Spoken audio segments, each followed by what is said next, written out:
फरमाइश बा। ये गीत यूट्यूब पे हमारी आवाज में आप लोग बड़ा प्यार दुलार सम्मान देते हैं। कौन दुल्हाई अपना दुल्हा के मनावन करत बा कैसे?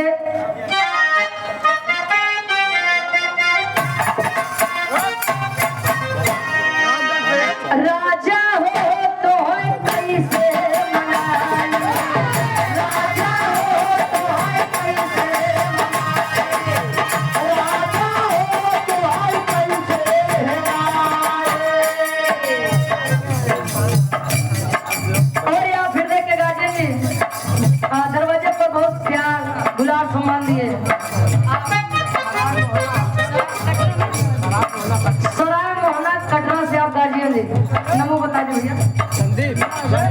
संदीप भैया ये सुंदर पुष्पम फुड़ियों में बसा हुआ हार और 100 रुपए का महान आशीर्वाद आशीर्वाद के साथ रही। अरे रतिये में हमरे लला गयो भाई दुल्हाओ काओ, आत्मा रूपे दुल्हन परमात्मा रूपे दुल्हन के वर्णन में। अरे रतिये में हमरे लला गयो भाई, राजा हो तो कैसे मनाई, राजा हो तो कैसे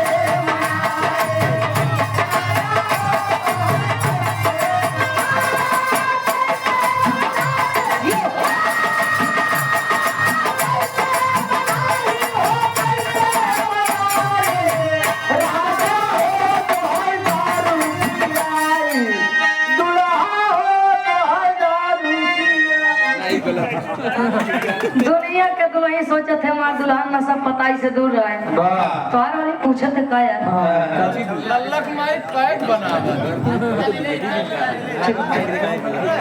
ए भैया। और आप हमारे धर्म के बड़े भैया मनोज उर्फ पिंटू भैया जी पटना से पुनः 200 रुपए का महान आशीर्वाद।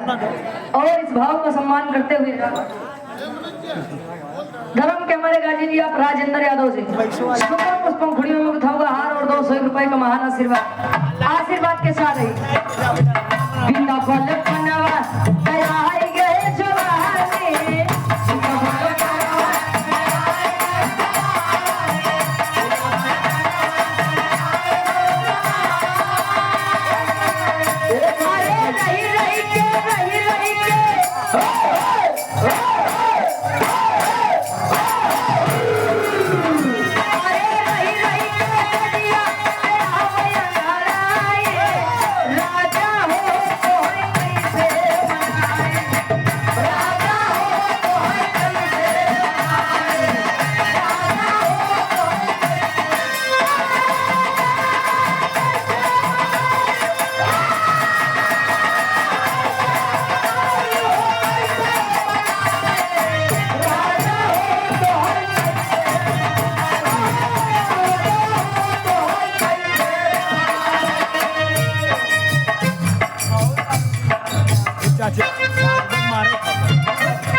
ना ना ना भैया हम हिला वाला काम नहीं करें।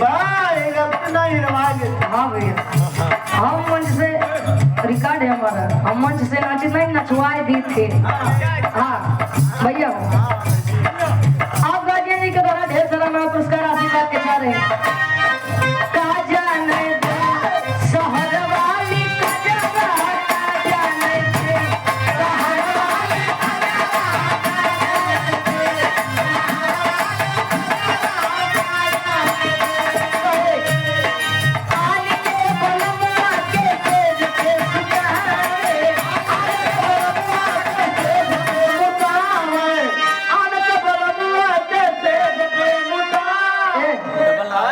सेज पे सुतावे कि ए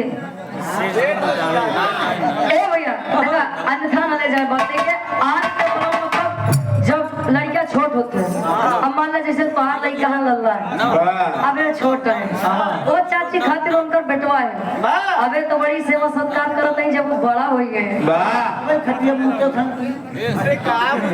ए भैया छोटा सा बच्चा ए भैया अब वो है जब लल्ला जब बड़ा हुई है अब कोनो ना कोनो लड़की से तो शादी हो वही करी शादी हाँ हो चाची खातिर वो लड़का रही है लेकिन वो लड़की खातिर का रही है बल्लम बन गए बल्लम नहीं बलम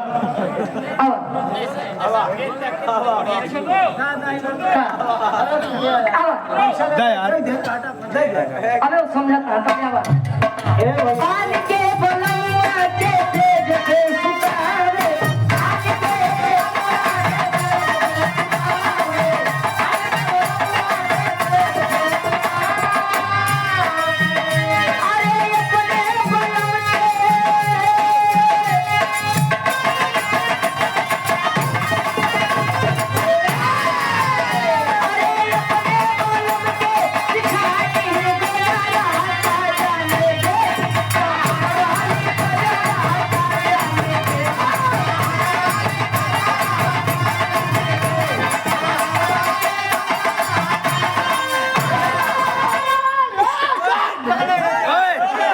भाई कहाँ से एक पासवर्ड बता दा मैं खोल के दे दूंगा हमका दे सुनिए भारतीय फरवा की पौन नदी से आपने 100 रुपए कमाना से बार अब आन के बलमुआ से हंसी हंसी बोले आन के बलमुआ से हंसी हंसी बोले आन के बलमुआ से हंसी हंसी बोले मनु दम बना तो दीवार लगे रे तो पहले पैसा आन के बलमुआ से हंसी हंसी बोले फर्स्ट बात बोला कौन गड़बड़ करती है दिखा हो तुम्हारे वाली फंस बोला सरस बकील करू कर अब आन के बलमुआ से हंसी हंसी बोले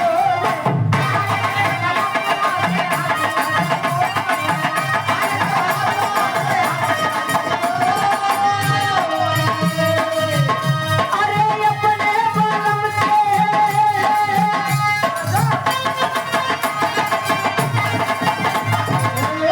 अरे अपने बलम के दिखाते हैं नखरा का जान दे शहर वाली जगह का जान दे